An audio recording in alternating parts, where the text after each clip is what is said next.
I was arrested for assault with a deadly weapon on a policeman.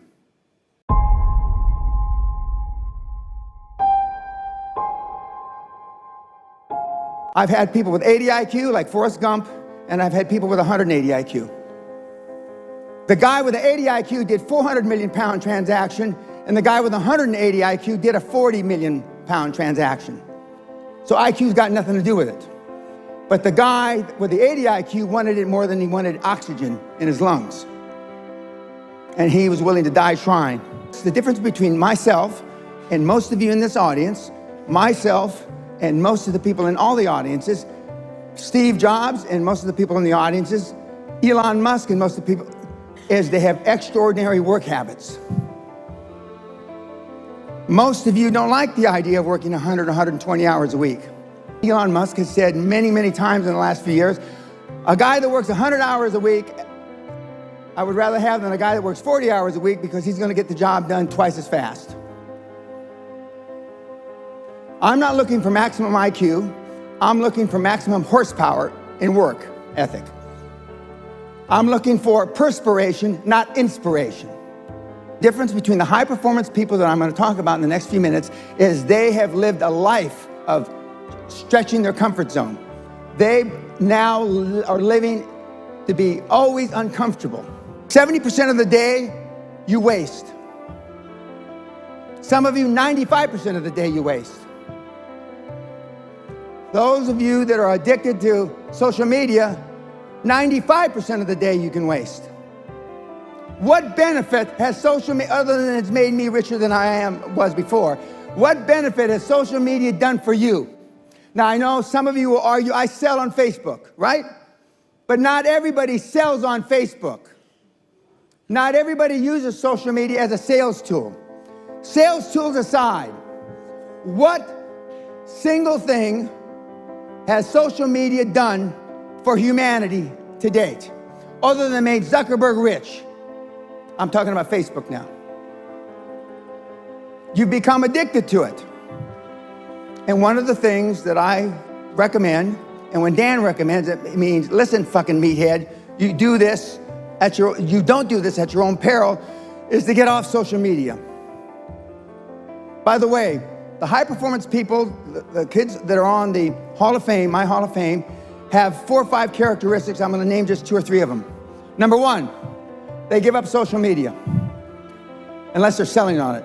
Number 2, they work at a standing desk. Everybody understand a standing desk? Standing desk. Number 3, they have a treadmill under the desk and it goes at 4 kilometers an hour. 4 kilometers seems to be the maximum where you can still work and do a standing desk. Number 4, they work out 3 to 5 times a week between 30 and 60 minutes a day. Not for 6 packs, not for 4 or 7 or 8% body fat, but just to be generally fit. And last but not least, they eat healthy. That means different things to different people. Doesn't mean vegan, doesn't mean vegetarian. Some just eat meat. But 90% of all my high performance kids do all those things I just mentioned. And the last thing, or the 6th thing, is they make all their employees, their family, their wife, their kids, their parents, accountable. Bill Gates keeps his diary, his calendar, in 6-minute increments. 6 minutes. So in an hour, he has 10 meetings. Most people can't say hello in 6 minutes. The main differentiation between the high-performance people is they believe in the extraordinary. Remember yesterday I said you're never going to exceed your highest and wildest expectation. Never. For those of you that want to be a millionaire, you're never going to make 10 million. For those of you that want to be 10 million, you're never going to make 100 million. For those of you that want to, and I'm not saying these because they're big numbers, believe me, these are all fucking chump chain numbers, okay? For those of you that want to make 100 million, you're never going to be a billionaire. Because psychologically, see, your subconscious doesn't know you're full of shit. Your subconscious starts to slow down. When you get, let's use the 100 million number, at 75, 79, 82, 89, 91, and then you're asleep at 96 million. And you may stumble over the goal at 100 million by accident. I have 3 regrets in life. 3. 1, I'm a combat-trained Army officer who never saw combat. 2, the night before my mother died, I told her, God damn it, you bitch, you're not gonna die, quit fucking around. She's dead in the morning. And the 3rd, I didn't set my goals high enough. Not that I missed our daughter's Sweet 16 birthday. Not that I missed the Little League championship game that my son pitched in. Not that I missed this graduation. Not that I celebrated more Christmases in January than I did in fucking December. There's no such thing as work-life balance. There are work-life choices, and you make them, and they have consequences. There are consequences that I didn't go to our daughter's Sweet 16 birthday party. Every once in a while, when she has too much champagne, she reminds me. 20-some years later. There are consequences. But are they greater than the consequences of you being dirt fucking broke when you die? You ask yourself that. Would you rather make a choice between your daughter's 16th birthday or you being flat fucking broke, huddled up in a corner, homeless, whenever your time comes? You tell me. And 99% of you in this goddamn audience, 99% of every audience I've ever talked to will say, I would rather miss my daughter's 16th birthday. So who's kidding who? But conventional wisdom, political correctness, has it all ass backwards. You're a bad person because you missed her birthday, right? You're a bad person because you celebrated Christmas in January, right? Horseshit. And the pundits that give you this horseshit are poor themselves.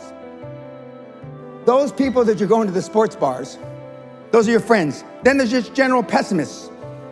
Then there's your own guilt. Do I deserve to be wealthy beyond measure? Then there's fear, false expectations appearing real. And then there's this plain society that wants to hold you down. And that's why you don't achieve. I've created more wealth than my whole university alumni since the beginning of the fucking first day that school started. And I told her I was going to do that 45 fucking years ago. Because remember, I've always been talking shit. Once you become fearless, life becomes limitless. I asked the TED Talk a couple days ago, kids, what if you weren't afraid of anything?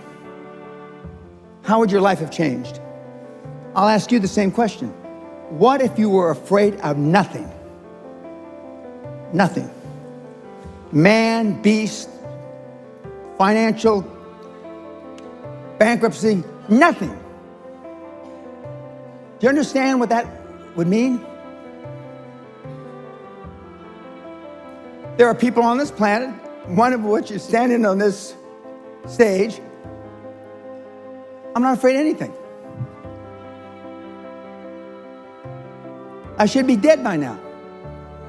I've been run over by a charging buffalo. Got up, chased it down, killed it.